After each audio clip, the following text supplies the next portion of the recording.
योरोमन अन्योंकाश्मिका।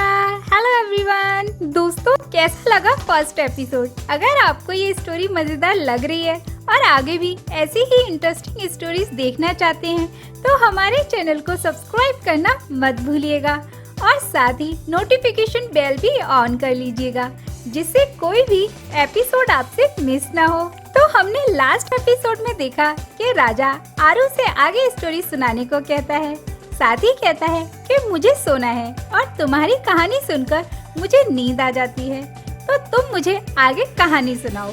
ये सुनकर आरू नाराज हो जाती है क्योंकि उसके हिसाब से तो उसकी कहानी सुनकर सोता हुआ भी जाग जाए और राजा कह रहा है कि उसे नींद आ जाती है। वैसे आरू इस कहानी को आगे राजा को सुनाना चाहती भी नहीं थी क्योंकि आपको पता ही है ना, वो कहानी सिर्फ लड़कियों के लिए थी।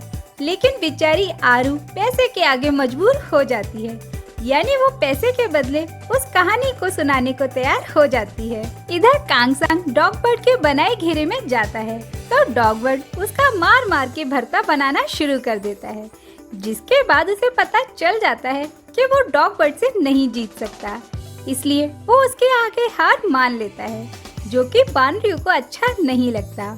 वहीं सूहो ये सब देखकर काफी एंजॉय कर रहा होता है क्योंकि बानरियो के दोस्त की इंसल्ट यानी बानरियो की इंसल्ट। इसके बाद कोई डॉग बर्ड से पंगा नहीं लेता और वो अपने दोस्त को लेकर वहाँ से चला जाता है। इधर आंचू रानी को बताता है कि वो अभी तक उस आदमी को नहीं पकड़ पाए हैं जिसने राजा का चेहरा देखा था, यानी आंचू मैकमून की बात कर रहा था।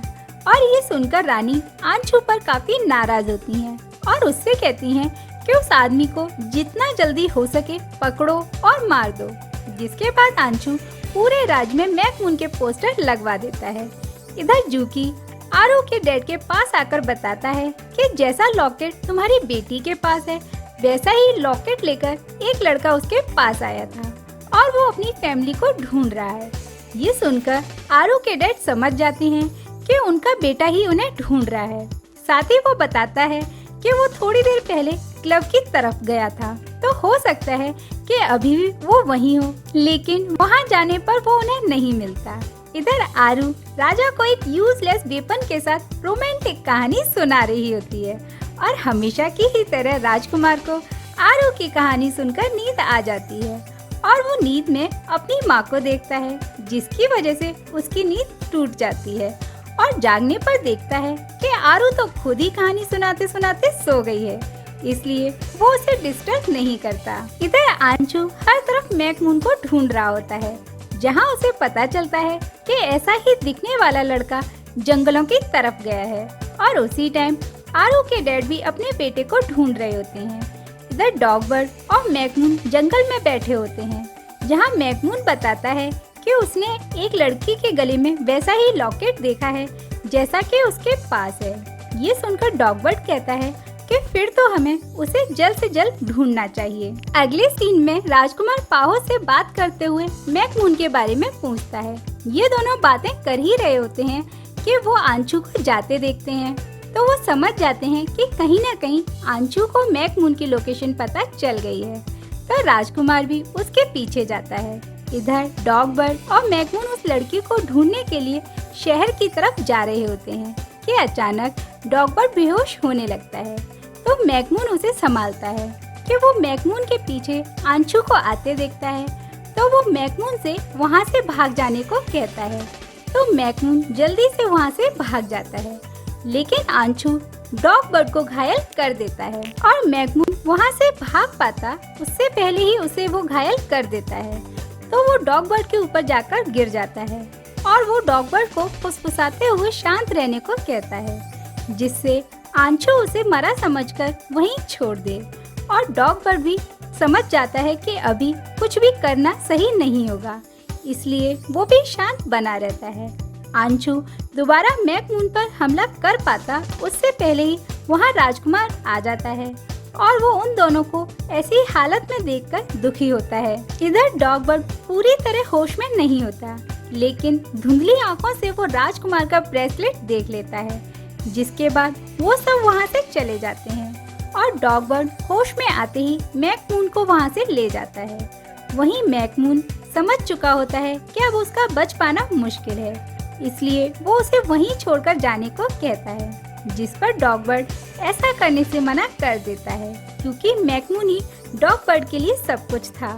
वहीं दूसरी तरफ आरू के डैड जंगल से आंशु को जाते हुए देख लेते हैं, तो वो समझ जाते हैं कि पक्का आंशु ने फिर किसी को मारा होगा, इसलिए वो जल्दी से जंगल की तरफ जाते हैं, जहां उन्हें मैकमून और डॉगबर्ड घायल मिलते हैं, जिसमें वो मैकमून के गले में लॉकेट देखकर समझ जाते हैं कि वो उनका ही बेटा है, इसलिए वो मैकमून को देखकर खुश होते हैं। साथ ही अपने बेटे की ऐसी हालत देखकर दुखी भी होते हैं, क्योंकि वो समझ गए थे कि मैकमून अब ज्यादा देर जिंदा नहीं रहेगा, इसलिए वो मैकमून को बताते हैं कि वो उनका बेटा है, और मैकमून भी ये सुनकर काफी खुश होता है और डॉगबर्ड से कहता है कि हम जिस काम के लिए आए थे वो पूरा हुआ, और ये कहते ही वो वहीं मर जाता है। ये देखकर डॉगबर्ड का रोते रोते बुरा हाल हो जाता है। वहीं आरू के डैड तो जैसे सदमे में चले जाते हैं, जिसके बाद वो अपने बेटे को जंगल में दफनाने के बाद डॉगबर्ड को अपनी पीठ पर बिठाकर अपने घर ले जाते हैं। वहीं दूसरी तरफ आरू की आँख खुलती है, तो वो ये सोचकर परेशान हो रही होती है कि वो घर जाकर अपने डैड को क्या बताएगी कि वो रात भर कहाँ थी और क्या कर रही थी, जिस पर उसकी बेस्ट फ्रेंड उससे कहती है कि तुम परेशान मत हो, क्योंकि मैं तुम्हारे डैड से कह दूंगी कि तुम मेरे साथ थी। जिसके बाद आरू अपनी फ्रेंड को राजकुमार और डॉगबर्ड दोनों की कहानी बताती है कि वो दोनों कहाँ और कैसे उससे टकराए। इधर योंगशिल महारानी से कहता है कि अब टाइम आ गया है कि वो राजकुमार को सबके सामने ले आए, जिस पर महारानी मना कर देती है, ये कहकर कि सही समय आने पर वो राजकुमार को सबसे जरूर मिलवाएंगी। इधर आरू के जाने के बाद राजकुमार के दिमाग में आरू ही चल रही होती है। ये देखकर क्लब की एक लेडी राजकुमार से कहती है कि आरू एक हाफ ब्रीड है। साथ ही वो आरू के पिताजी के बारे में भी बताती है, जिसके बाद यहाँ पता चलता है कि राजकुमार आरू के पिताजी को पहले से ही जानता है, लेकिन उसे ये नहीं पता था कि आरू उनकी बेटी है। जिसके बाद राजकुमार आरू में और भी ज्यादा इंटरेस्ट लेने लगता है, जिसे देखकर समझा जा सकता है कि आरू को राजकुमार पसंद करने लगा है। इधर आरू डरते डरते घर जाती है, जहां वो पिताजी को परेशान देखकर चुप रह जाती है। वहीं उसके पिताजी उससे कहते हैं कि घर में एक सीरियस पेशेंट है, तो तुम उसका ख्याल रखना। जहां वो डॉगबर्ड का इलाज कर रहे होते हैं, जिसके कुछ दिन बाद डॉगबर्ड को होश आता है, जहां आरू के पिताजी उसे बताते हैं कि वो 5 दिन से बेहोश था। लेकिन डॉगबर्ड आरू के पिताजी पर ही नाराज होता है और कहता है कि अगर आपने मैकमून को इस तरह ना छोड़ा होता तो वो आज जिंदा होता। यानी हम यहाँ ये देखकर समझ सकते हैं कि डॉगबर्ड अपने दोस्त के बिना अपनी लाइफ आगे नहीं बढ़ा पा रहा है। इसलिए डॉगबर्ड से आरू के डैड कह देते हैं कि तुम सही कह रहे हो, ये सब मेरी वजह से ही हुआ है। ये सुनकर डॉगबर्ड को लगता है कि उसे ऐसा नहीं कहना चाहिए था, इसलिए वो जोर जोर से रोने लगता है। जिसके बाद आरू के डैड डॉगबर्ड से उसकी बेहोश होने वाली बीमारी के बारे में पूछते हैं, जिसका वो कोई जवाब नहीं देता, बल्कि उल्टा आरू के डैड से कहता है कि ऐसी क्या वजह थी कि मेरे दोस्त को इस तरह मरना पड़ा। जिसके बाद डॉगबर्ड कहता है कि जिस आदमी ने मैकमून को मारा है वो उसे नहीं छोड़ेगा। जिस पर आरू के डैड कहते हैं कि ऐसा करने से तुम्हारी जान भी जा सकती है, तो तुम इस सब से दूर रहो। लेकिन डॉगबर्ड लगातार उस आदमी से बदला लेने के बारे में सोच रहा होता है कि उसी टाइम आरू अंदर आती है और कहती है कि वो डॉक्टर की बेटी है। ये सुनकर डॉगबर्ड समझ जाता है कि वो मैकमून की सिस्टर है, जिससे मिलने के लिए मैकमून इतना एक्साइटेड था और कहता था कि मेरी सिस्टर बिल्कुल मेरी तरह ही दिखती है, इसलिए वो काफी सुंदर है और मैं अपनी सिस्टर की शादी तुमसे ही कराऊंगा। जिस पर डॉगबर्ड कहता था कि तुम्हारी सिस्टर से मैं शादी नहीं करूंगा, क्योंकि वो तुम्हारी तरह ही दिखती है। जिसके बाद डॉगबर्ड को आरू खाना देते हुए अपना ख्याल रखने को कहती है, जिस पर डॉगबर्ड मैकमून को याद करते हुए कहता है कि तुम सही कह रहे थे, तुम्हारी सिस्टर सच में बहुत अच्छी है। जिसके बाद डॉगबर्ड उसी जगह जाता है जहां मैकमून को दफनाया गया था और वहाँ जाकर मैकमून से प्रॉमिस करता है कि वो उस आदमी को नहीं छोड़ेगा जिसने उसे मारा है। इधर यंगशिल को पता चलता है कि रानी ने आंशु से कहकर किसी आदमी को मरवाने के लिए भेजा है और इसके बाद उसे ये समझने में देर नहीं लगती कि वो कहीं न कहीं राजकुमार से ही जुड़ा होगा, जिस पर यंगशिल इसका पता लगाने के लिए उसी गैम्बलर से कहता है, जिस पर वो उसे बताता है कि हो ना हो वो राज्य के बाहर से आए उन दो लड़कों के बारे में ही होगा जिसे रानी मरवाना चाहती होगी, जिसके लिए पूरी जानकारी का पता लगाने का काम अब ये गैम्बलर ही करने वाला है। इधर डॉगबर्ड अपने एडॉप्टिव फादर के पास जाकर मैकमून के बारे में बताता है, जिस पर वो कहते हैं कि उसे राज्य के अंदर जाना ही नहीं चाहिए था, जिस पर डॉगबर्ड कहता है कि इसमें उसकी क्या गलती थी, वो तो बस अपनी फैमिली को ढूंढ रहा था और अब वो उस आदमी को नहीं छोड़ेगा जिसने उसे मारा। ये सुनकर डॉगबर्ड के फादर उस पर गुस्सा होते हैं और कहते हैं कि अगर तुमने ऐसा किया तो तुम्हारे साथ भी वही होगा जो मैकमून के साथ हुआ, इसलिए तुम इस सब से दूर रहो। लेकिन डॉगबर्ड अब पीछे हटने को तैयार नहीं था। इसके बाद नेक्स्ट सीन में जनरल किम और रानी मीटिंग करते हुए दिखाए जाते हैं, जहां वो एक ग्रुप बनाने का डिसाइड करते हैं जिसका नाम वो वारंग रखेंगे, जिसका मीनिंग होता है इंटेलिजेंट, ब्यूटीफुल और टैलेंटेड लड़कों का एक ग्रुप। जहां ये भी डिसाइड होता है कि ये ग्रुप क्लास के बेस पर नहीं बनेगा, इसमें सिर्फ लड़कों का टैलेंट देखा जाएगा। इस बात से कोई फर्क नहीं पड़ेगा कि वो राज्य के अंदर से हैं या राज्य के बाहर से, जिसमें ये भी समझा जा सकता है कि जनरल किम राज्य के बड़े ऑफिसर्स के बच्चों को भी शामिल करना चाहते थे, क्योंकि वो जानते थे कि इन ऑफिसर्स के बच्चों को शामिल नहीं किया गया तो वो आगे जाकर राज्य के लिए बड़ी परेशानी खड़ी कर सकते हैं।